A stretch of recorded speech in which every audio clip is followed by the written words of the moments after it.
thing in your nightmare, that thing that's holding you back, that thing that's dragging you down, that thing is you. You will not outwork me. And the whole gig is just a giant hustle. That's all it is. Life is just a hustle. That's all life is. One giant hustle. All right, so this is the new project. Ed's whipping it. I think we're not gonna leave this one in the shop. We're gonna take this one to the house, break it down in the garage. Just due to it being so freaking expensive, instead of having all the stuff scattered all over the shop and pieces lost and everything, I'd rather put it in my home garage where I can keep up with every freaking nut and bolt and every little clip and not lose every freaking thing. So let's get my other trailer out, get this thing loaded, and then we'll get this thing home. And then we will go over and see what the damage is. Windy out here, but we got it off the side of the road, put on the trailer. Let's take it to the house. We can take our time, and we're not rushed to do this thing at the shop, even though like I have any free time, but that's normally how these deals work. Let's get this thing strapped down. All right, so we got the front end broke down. Very glad that I started this thing at home in the AC. Got the AC set to 71 because, man, boy, I would have been really destroying some stuff if it was at the shop with the heat and all that aggravation. So this is our major point of impact. This is where gonna be all of our issues are. That headlight's gonna be over there. It's gonna be good. There's gonna be nothing wrong with that one, but this one right over here is gonna be the one that's damaged and not usable. Normally I'll use them if they're usable, but what messes this up is that it's all broke, is at the bottom of it's broke, so moisture would get into it. It's not just as simple as a damaged headlight tabs. Normally these vehicles that we do, if the tabs are just damaged, normally I can either make a tab or put it back together and save us money. But it looks like we're gonna have to eat this one. Quick eBay search, so there's in the 600s used. Not saying that's the best deal out there or anything, but that's just the ballpark for a quick search. So it says right here, Mercedes Benz Intelligent Light System. So don't know what that means, but this light probably does all kinds of crazy stuff. Harper, what are we doing? What are we doing? We're gonna get the car fixed? Yeah, that car. That car? Whose car is this? Mommy. It's Mommy's car? Yeah. It's gonna be her new car? Yeah. Where's that Tahoe? Where's the Tahoe? Yeah. It's outside. Are we gonna sell it? Yeah. We're gonna get rid of it? Yep. So figured I would just record some of this real fast before I take it down, and then all of a sudden take it apart, and all of a sudden I forget to show you all the damage. You don't really get to see it. You can see just a quick look, looking downwards, how far that side is out, and then your driver's side, how far it is in. So we definitely have major damage. Where's it broke at, Harper? Where's the car broke at? Yeah. There? Yeah. It's pretty broke, ain't it?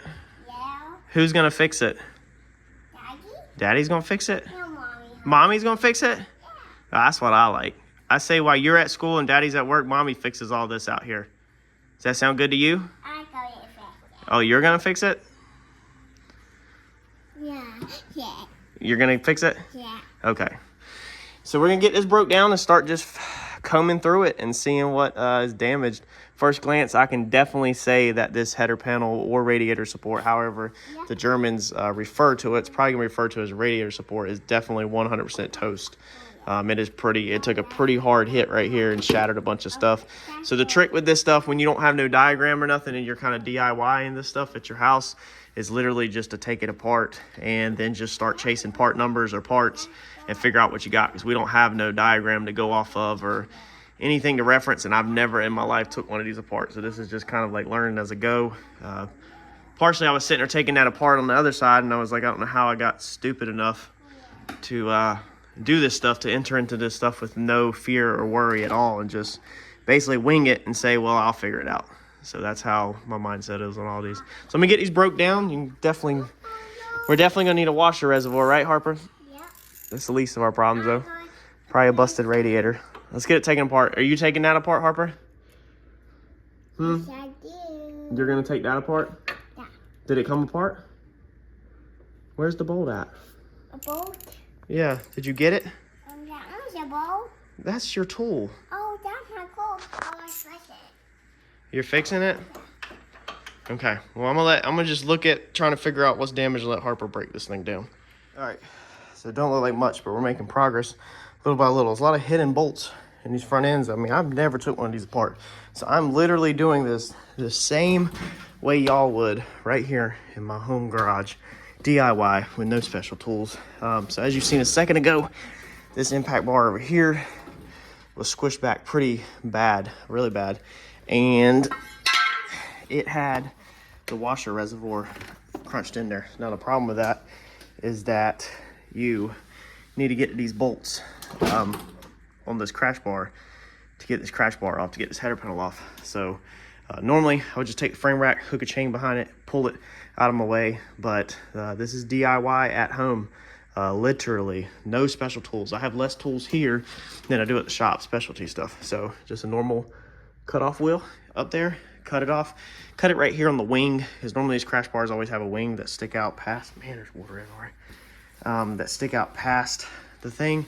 And now I'm able to get up in here and get to my bolts. There's one down there, one there. This is Torx, and then they switched it. The engineer said, screw it, we'll do it from the backside. Torx, and then like a 10 millimeter, I think, or 8, and then a 13. So they were all over the place on that. But normally it looks like on this one is the same as some of the Mazdas we do. Your crash bar sandwiches your header panel. So I think once I get these bolts out, we'll finally be able to get the crash bar out of here. I got my, I guess, secondary radiator or something. I don't know what it is exactly. Out of the way. It was, this is going to be a radiator, but it had coolant in it. So I don't know if it's secondary or what. Really not sure. So we're just taking it piece by piece, but hopefully we're about to make some good progress really fast now, because we have got a ton undone. Hood latches, I mean, just all kinds of little stuff that you don't really notice on the camera. I'm just making Ray. One thing that I am doing, a little tip, is not only am I bagging and tagging everything, you know, where I have stuff labeled in bags, but I'm trying to put bolts back, you know, if I can put them where they go, where I took them out of. I'm trying to put them back, because I've never in my life took one of these apart, you know, like this little one right here that holds the air compressor on for the air ride, this little nut right here for the horns, you know, and then I kind of just left everything. I didn't want to unhook all this compressor, so I literally just ratchet strapped it up out of the way so that I can do my work on the front, and then I can swing it right back in the way and put it back on, and I don't have to make any disconnect anything. We do want to check out them hard lines. This is just like, you know, on a race car, the plastic lines. So we just want to make sure that we don't see any breaks or anything in them before we go to put all this back together. But this is probably going to be a little bit of a process. It's probably not going to happen overnight. You know, but piece by piece. I want to show you something cool. The wife was, the fender is ripped right here, so we're gonna have to, it's aluminum, so probably have to get Mike to TIG it, or I'm gonna have to panel bond it or something. I'm not 100% sure yet. But the wife was looking through this thing, and she was reading, it makes all kinds of noises when you open the door, about everything that this vehicle has. I want to go ahead and show y'all this sticker on it. Let's see here. So total retail price, $100,655. So $100,000 Mercedes that we are working on in our garage with normal tools. Not necessarily saying that that's what they paid, but it's a $100,000 Mercedes. There's a bunch of added on options that she found out that ran the value up compared to what these things normally run at. Suggested retail across the top is $89.95, but total retail price brings it all the way up to $100,000 with all these adds on, you know, panoramic sunroof, heated steering wheel, active curve system, rear seat entertainment, heated second row with rear climate controls, accessory chrome package. Oh man, all kinds of stuff that was added to this car from the factory. This thing is stupid freaking clean and nice. I think this might be one of the nicest vehicles we have ever bought. Besides, man, my diesels, my F450 held a, when we sold it salvage, if y'all remember, we sold it for $30,000 wrecked, or we sold it with the salvage title for $30,000. So that truck was expensive, but it's got DVDs all in here. It's factory. Looks factory, at least. Maybe somebody can correct me if somebody knows about Mercedes. Man, I swear this factory panoramic sunroof is so cool. Them back seats are just freaking, like, they don't look like normal back seats. Like, they are real comfy looking. They match the fronts. It's not like they skimped on comfort. In the back, Harper's already put her babies out here, and then watch, she'll be wanting them here in a little bit and forget where they're at. But and it's got big back doors too. So wife's super happy about it, super excited. She was honestly, I didn't catch the bidding on it. I'm gonna show y'all what I paid for the car when we're back at work next week. But she literally brought me the phone out to the paint booth, and she was like, she's like, the Mercedes is coming up, and she was watching me just clicking on the phone and looking over my shoulder, and she said her stomach was in knots at, you know, as I kept climbing and climbing and climbing and climbing, because I just don't have a lot of fear in me. It's kind of like when my mind gets set on something, I go for it, but I'm also quick to just quit. Like, if I need to just quit, like it's too high, I'll just walk away. I walked away from 2 of these so far. This is the 3rd one I've been on to finally score one of these, and I've been wanting one of these for a couple months now so we can sell the Tahoe. Let me get back at it though. We're gonna do some pretty cool stuff on this, hopefully, to save some money. So I'm gonna teach y'all. Let's get back at it. Well, we were able to get the header panel out. And like I said, the frame rail, basically the crash bar sits inside this box on the back side. But on this side, it was busted all the way around. The only piece that was still attached kind of is the bottom. So I cut the bottom just so that I could get this unit out of my way. And then if we come over here, you can see all we got left over here is this crash bar. Okay, so here's what's left of the header panel right here. This plastic piece, as you see, it kind of has a bucket, and the crash bar, this is a crash bar, actually sandwiches the header panel in there. So the header panel radiator support goes on first, whatever you want to call it, and then the crash bar goes on last, or your crash bar can bolt to your radiator support with this little 10mm nut, and then it go on in one unit. But normally this header panel radiator, or this crash bar, is normally a little heavier, so what we often do is we just hang our radiator supports or header panels first. Got all the bolts out to this thing. The only thing I got left is this one right here, and can't get to it. So can't get a socket in there because of that. Now if we were at the shop, what I would do is literally hook a chain around this thing and pull this thing down or over out of my way. But I'm doing this just like y'all would do it in your garage, so I have to do it a different way. Here's what's left of the radiator support. I cut it right there, like I said, to relieve it. So this section right behind here is still part of your one-piece radiator support. So what we're gonna do to get this bolt out is, of course, pliers, but I just figured I'd show, just in case somebody don't know, some channel locks on it, and then you just turn it, and we'll just keep working it out like that, and that's our last bolt. And then our crash bar will be off, and we can assess the damage to our radiator, see if it's popped. It was saying low coolant on the message board, but that don't mean you have a busted radiator always. You can have a busted line or a plastic fitting somewhere. So what we have to do is figure out where it's busted. Sometimes it's easier if we'll get this crash bar off, and then if the vehicle will crank with all this stuff off, we can hook the secondary radiator back up and pull it outside, put water in it, and see where it pours out if we don't see an initial break in the radiator. Imagine that the blow it took right here, imagine we're gonna find some damage back here. But we'll see. Let's get this thing Harper, off. How much did we get done? A lot of it? Yeah, I'm going to get a car for my birthday. You're gonna get a car for your birthday? Yeah. Maybe you might get a Jeep Power Wheels or something. Yeah, I'm going to bring a car. But I don't think you need a Mercedes. Well, maybe you can get a Mercedes SUV. Yeah, You need to go tell Mommy you want a Benz. yeah. All right, so we got all this broke down. I don't see no immediate radiator damage. The fan shroud has a little bit of damage here, but I think it is usable. I don't think there's no reason to replace it. Do have a little bit of frame damage, but nothing that needs to be fixed. Basically, you can see that that's dented. Dented right there? Well, yeah. Yeah. And it's dented right there, but we don't need to pull that out. So that should be fine. All this is pretty flat for the most part. We might hammer this a little straighter when it's time to put the radiator support back in. but I don't think we're gonna mess with it too much. We're definitely not gonna mess on the frame rack with that because there's nothing going on. When people say frame damage, the only thing you need to worry about is like your suspension. Anything in front of your control arms is just going to be cosmetic. It's never going to be suspension wise, and as long as everything goes through alignment, you're perfectly fine. So if you're doing this yourself in your garage, as long as it's minor stuff like this, you don't have nothing to worry about. Yeah, are we getting it, Harper? Yep. What is this? That's a tire. The what? It's one that. This is an AC condenser. Yeah, that's a case. Condenser? That's a case.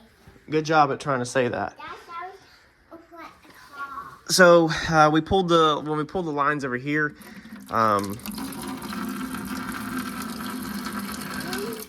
still dropping some water out of it, but a little bit got on here, but again, I don't see no damage over here. I think we dodged a bullet.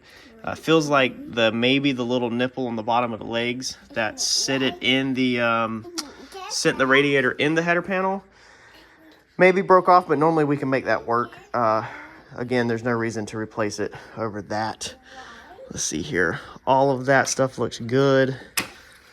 I think our coolant exited the system right here. So I didn't know what that was at first. Let's see here. Let's get this brighter. But now upon breaking it down and actually paying attention, you can see that line goes underneath there and there, goes there. So it's an overflow. So it's just going to be this little hard line that we need to replace right here. And I think once we get that replaced or fixed, whatever, then I think we're going to be good. And I think we will be able to put the secondary radiator back on and test it and put coolant in the system and pressurize it and make sure we have no leaks. So that is, I think, going to be a wrap for day one on the breakdown. Made good progress. Now we kind of know what's damaged and what we got going on, and then we can go from here. Now, once we get the front end addressed, not really too worried about the back end, but I'll do show you real fast. What we do have on the back end is just this corner. We got a crack in the bumper, so y'all already know what we're gonna do with this. We've showed it on the channel before, the bumper plastic repair. So we will be doing bumper repair on that, and then that box looks good. Don't it look good? Does it look good, Harper? Yeah. Looks good. And so we'll need whatever light goes here, a reflector, and then this is a little boogered up around here, so we'll have to address that. But that's all gonna be cosmetic, so we're not gonna get overwhelmed on the rear of the car right now. We're just gonna get the front together and get this thing rolling, and then we will take apart the rear. That way I don't end up with a whole car tore apart.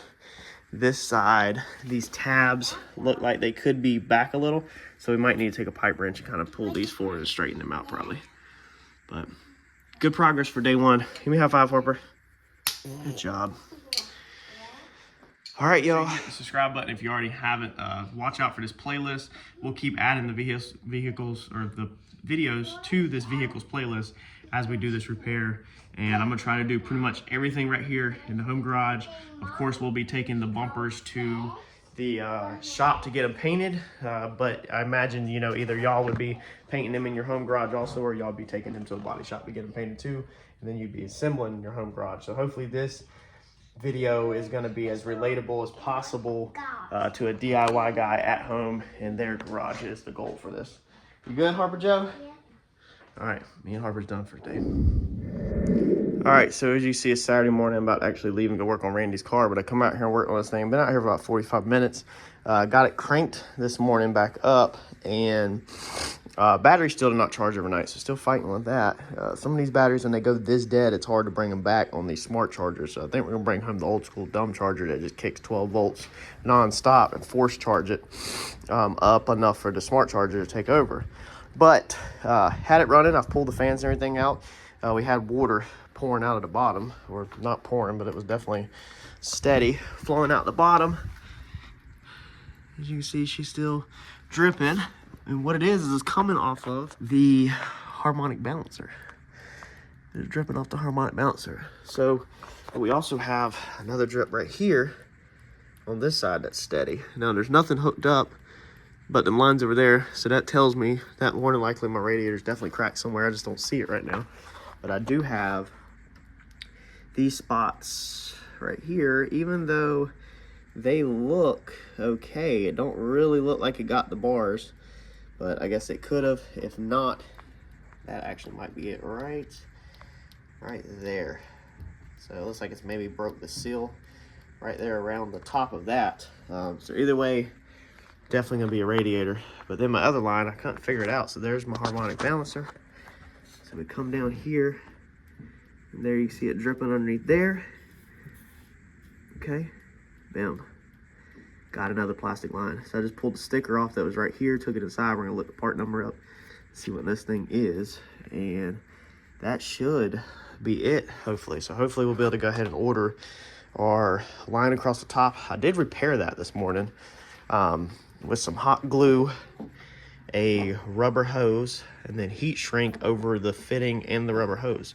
So I repaired it this morning just to get it cranked. Now I don't really trust that long term, but that was enough that did not leak at all to eliminate that problem.